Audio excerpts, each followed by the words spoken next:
অবাধ্য নফস সেদিন বাধ্য হবে কাফনে, পরিবার পরিজন ব্যস্ত হবে দাফনে।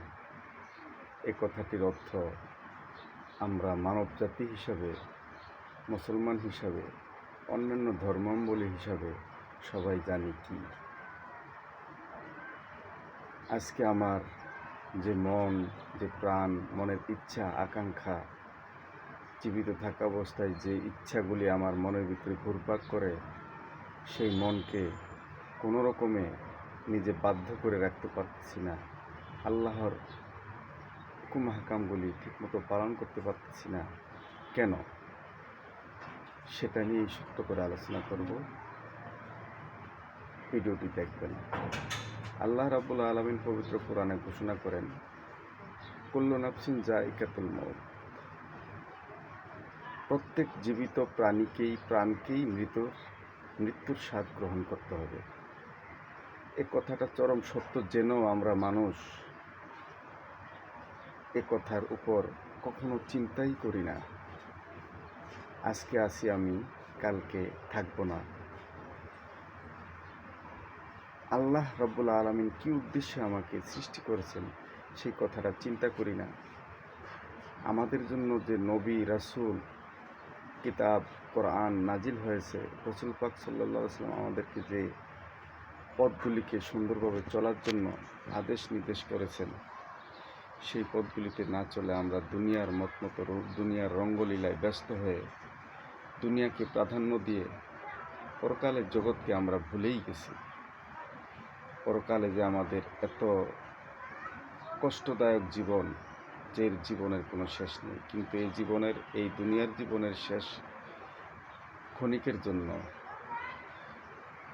কেউ 70 বছর, কেউ 30 বছর, 50 বছর, জন্ম থেকে 80 বছর, 100 বছর বাঁচবে, তারপরে তো দুনিয়া থেকে চলেই যেতে হবে। সে কথাটা সম্পূর্ণই আমরা ভুলে গেছি। আমরা সে কথাকে ভুলে গিয়ে শয়তানের ওয়াসওয়াসায় পড়ে দুনিয়ার জীবনকে প্রাধান্য দিয়ে আমরা অবলীলায় পাপের কাজে লিপ্ত হয়ে আছি। আল্লাহ রসুলের হুকুম নির্দেশগুলি পালন করছি না। তাই আজকে পবিত্র জুমার দিন আপনাদের কাছে আমি অনুরোধ করব, সবাই 5 ওয়াক্ত নামাজ, রোজা, আল্লাহর হুকুমগুলি পালন করবেন এবং এই দুনিয়াকে প্রাধান্য না দিয়ে একদিন আপনাকে আমাকে মৃত্যু পথ যাত্রী হতে হবে, মরে যেতে হবে এবং অবিনশ্বর যে জগতের কোনো শেষ নেই সেই জগতে যেতে হবে। সে জগতে শুধু আমার এই জগতের নেক আমলগুলো, ভালো কাজগুলোই প্রাধান্য পাবে, আর অন্য কিছু নয়। যত পাপ করেছি সমস্ত পাপের জন্য আমাকে শাস্তি ভোগ করতে হবে এবং জাহান্নামের আগুনে জ্বলতে হবে।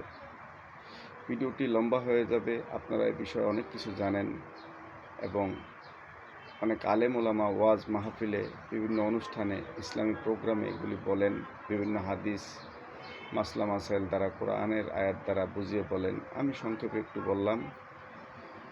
যদি ভিডিওটি ভালো লাগে, ভিডিওটি একটু শেয়ার করে দিবেন।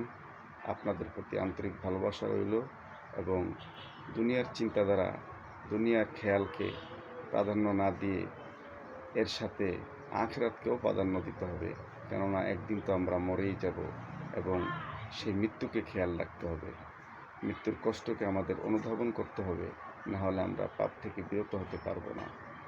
আল্লাহ রাব্বুল আলামিন আমাদেরকে পাপ থেকে বিরত থেকে দুনিয়ার খেয়ালকে একটু কমিয়ে আখিরাতের খেয়ালকে আমরা যেন অন্তরে লালন করতে পারি এবং আমল করতে পারি, সেই তৌফিক দান করুন।